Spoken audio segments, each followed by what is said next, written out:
d'infos avec Aram Touré. C'est à toi, c'est parti.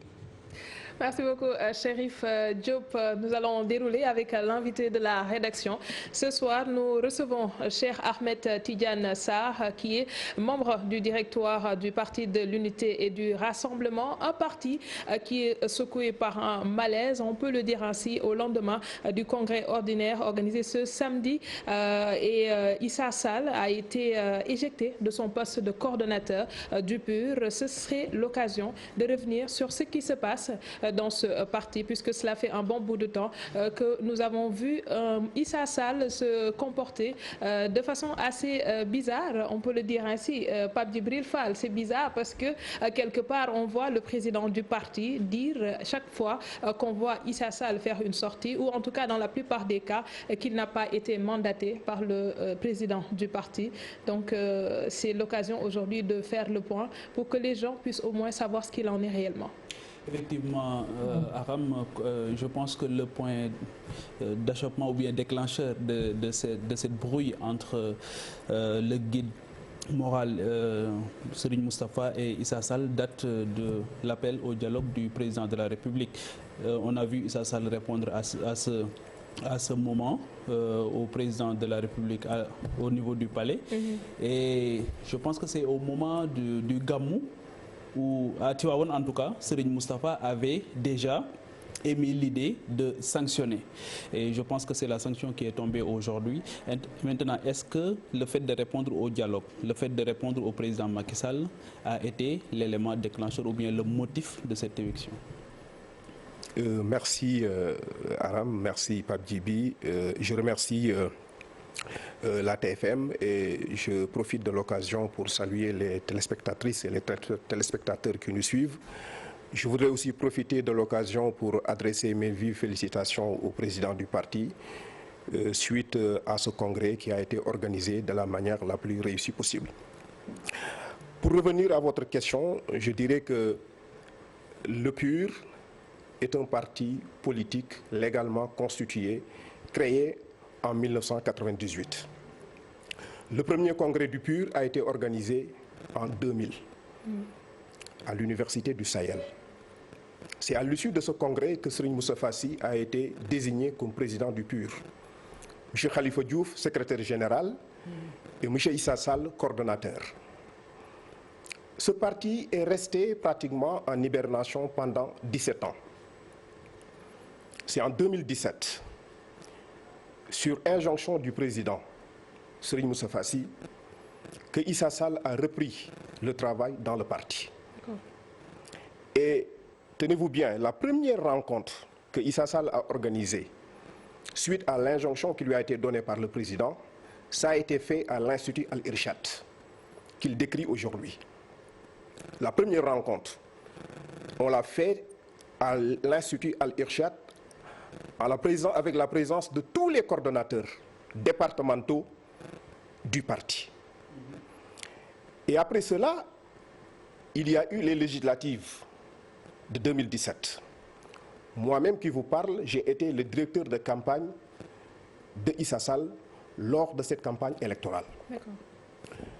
Ensuite, il y a eu la présidentielle, de 2019. Et vous-même, journaliste, commentateur et chroniqueur, un grand nombre parmi vous avait dit que autant le PUR était une révélation pendant l'élection législative, autant il a été une surprise pendant l'élection présidentielle. Tout parti sérieux qui sort d'une échéance aussi importante qu'une élection présidentielle doit faire une évaluation. Et le moins qu'on puisse dire, c'est que nous-mêmes, militants et responsables du PUR, n'avons pas été satisfaits des résultats que nous avons obtenus durant la présidentielle. Ça, c'est le moins qu'on puisse dire. Et donc, il fallait tirer les leçons de cette contre-performance, et le président, en tant que visionnaire et leader, l'a fait. C'est pourquoi, après la présidentielle, il a pris la décision et il a instruit le bureau politique pour la mise sur pied d'un comité de pilotage. Il a fait une lettre circulaire le 21 mars 2019, c'est-à-dire juste après la présidentielle, pour demander à ce comité de pilotage de travailler sur la structuration du parti et d'organiser un congrès pour le renouvellement des instances. Vous avez attendu 19 ans, parce que le premier c'était en 2000. Oui. 19 ans après pour tenir un congrès, prendre des mesures par rapport à la présidentielle, puisque vous dites que le président avait senti le besoin de prendre une décision par rapport à l'avenir du parti. Voilà. Mais Issa Sall, quoi qu'on puisse dire, il a eu des résultats qui ont été assez satisfaisants pour les législatives de 2017. Et pourquoi il n'y a pas Pourquoi eu cette avoir attendu évaluation tout ce après temps-là? les législatives?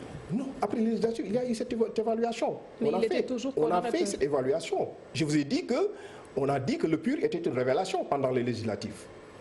Pratiquement tout le monde était satisfait et content des résultats du PUR. Parce que c'était une première participation du PUR.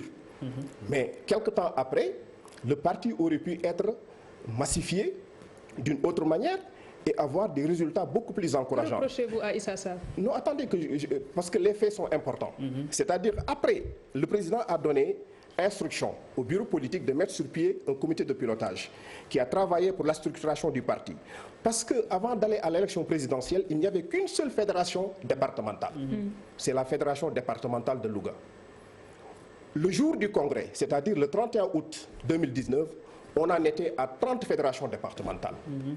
À 1300 cellules et à plus de 160 sections. Donc, le COPIL, c'est-à-dire le comité de pilotage, a dû travailler d'arrache-pied pour massifier le parti et pour terminer la structuration. Je pense que le congrès, c'est un événement normal pour le fonctionnement d'un parti. Et c'est pourquoi j'ai entendu dire que... Ça n'a pas été précipité. Je n'ai pas senti qu'il y ait un calendrier qui était respecté.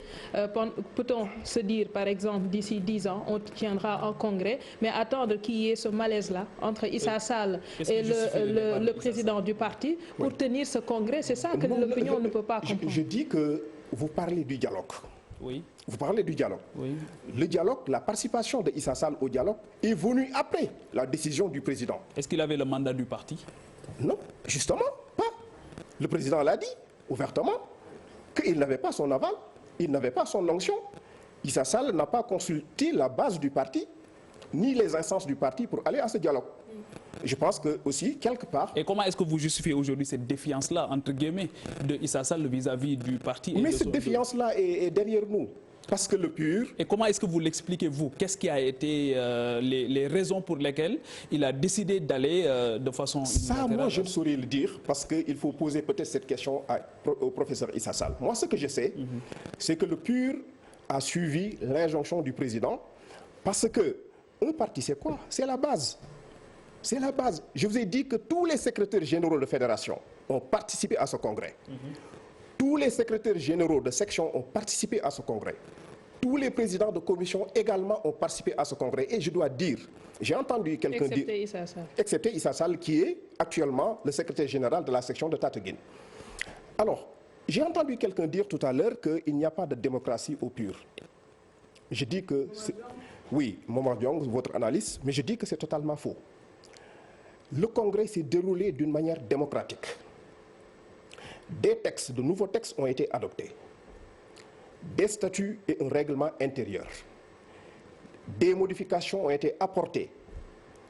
Et ces textes-là ont été adoptés, excepté 3 abstentions. Pourquoi il y a abstention? Parce qu'il y a débat. Parce que lorsqu'on a présenté les textes, il y a après un débat démocratique ouvert où la liberté d'expression a été garantie pour tous les congressistes.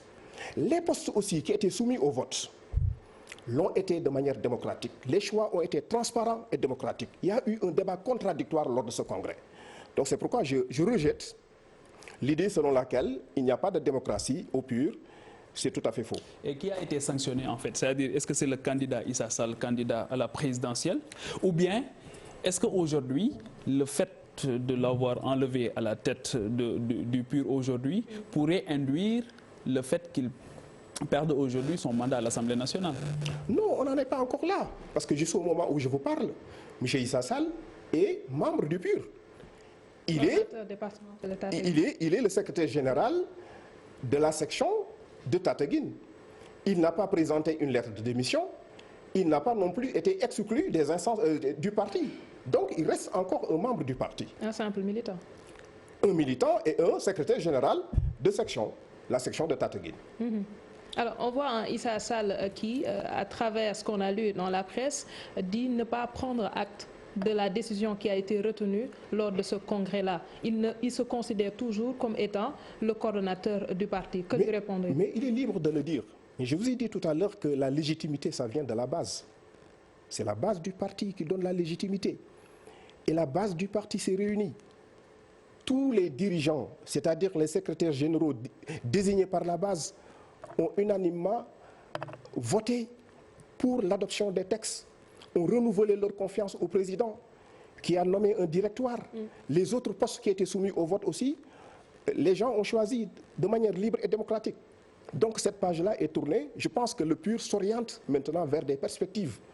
Comment faire pour dérouler les orientations du président qu'il donne au directoire, qui va décliner ça en feuille de route. Un secrétaire général chargé à la vie politique et deux autres membres du directoire. Est-ce que ce modèle-là pourra avoir le résultat escompté? Parce que au moins, Issa Sall était là, vous aviez eu à avoir une perception assez positive de l'opinion durant les élections qui sont passées, surtout pour les législatives. Mais aujourd'hui, vous changez du tout au tout.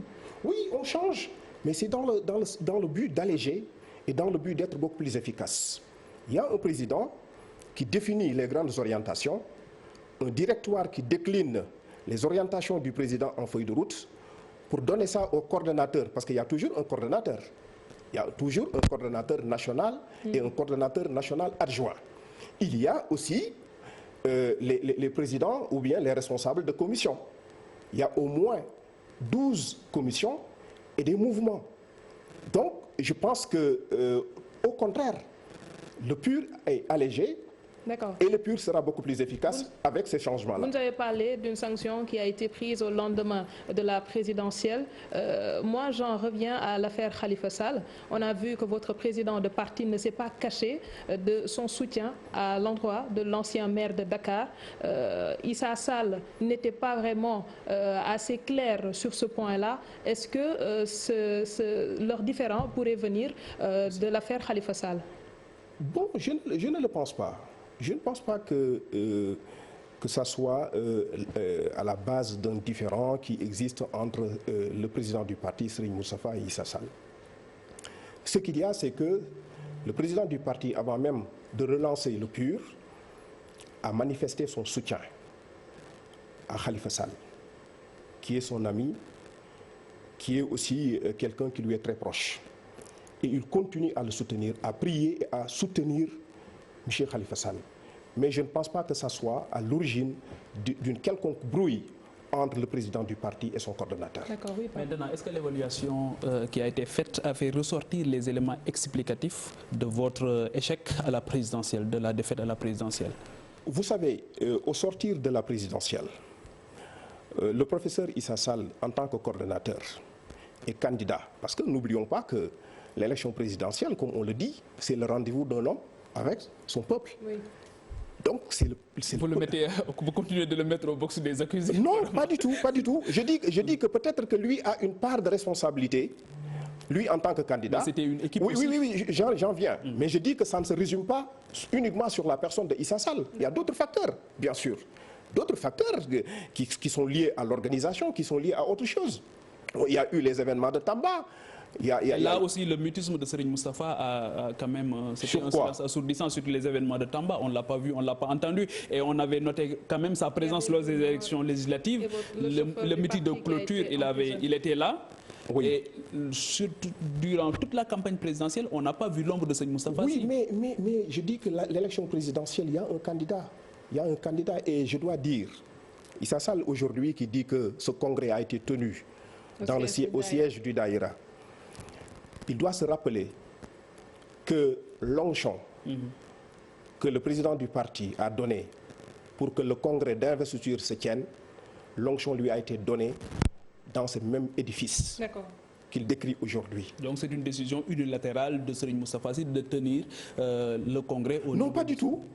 Je vous ai dit que c'est la base du parti et le bureau politique sortant qui ont donné carte blanche au président de convoquer les instances du parti pour un congrès de renouvellement. C'est aussi simple que ça. Vous récusez la présence de Issa Sall au dialogue national. On aimerait aujourd'hui connaître la position du PUR par rapport à ce dialogue. Et également, bien entendu, puisque c'est dans l'actualité, le dossier sur le fer de la Falémé, là également, on aimerait avoir...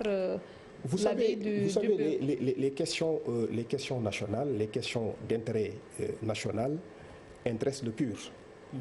J'ai oublié même de mentionner qu'avec ce congrès, il y a de nouvelles commissions qui ont été apportées dans le dispositif du parti. Une commission qui se charge de l'amélioration des conditions de vie des détenus. Une commission qui se charge d'aider les enfants de la rue. Une commission aussi qui se charge de porter assistance aux personnes à mobilité réduite. Je ne voudrais pas qu'on limite l'organisation de ce congrès à une quelconque exclusion d'Issa Sall. Allez-vous répondre maintenant, à l'appel au dialogue? Pour le dialogue, je pense que dans une démocratie, il faut nécessairement qu'il y ait concertation de temps en temps entre le pouvoir et l'opposition.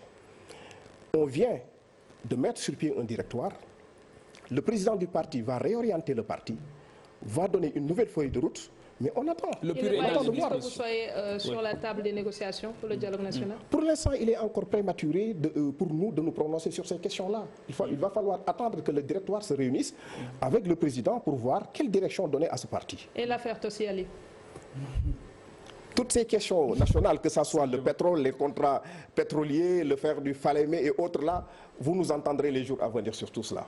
Très bien, merci beaucoup à Monsieur Cheikh Ahmed Tidiane Sarr, membre du directoire du PUR. Merci également à Pape Djibril Fall. Merci à vous qui nous suivez de partout. Vous pouvez également suivre Soir d'Info sur Facebook et sur Twitter via le hashtag Soir d'Info. Et c'est comme vous le voyez tous les soirs, les points saillants de l'actualité ou revenir sur des sujets qui interpellent la société. Ce sera du lundi au vendredi comme nous le faisons tous les jours à partir de 19h et nous en avons jusqu'à 20h45. Merci à l'équipe technique et mention spéciale à Chérif Dia. Excellente soirée en compagnie des programmes de la télévision Futurs Médias.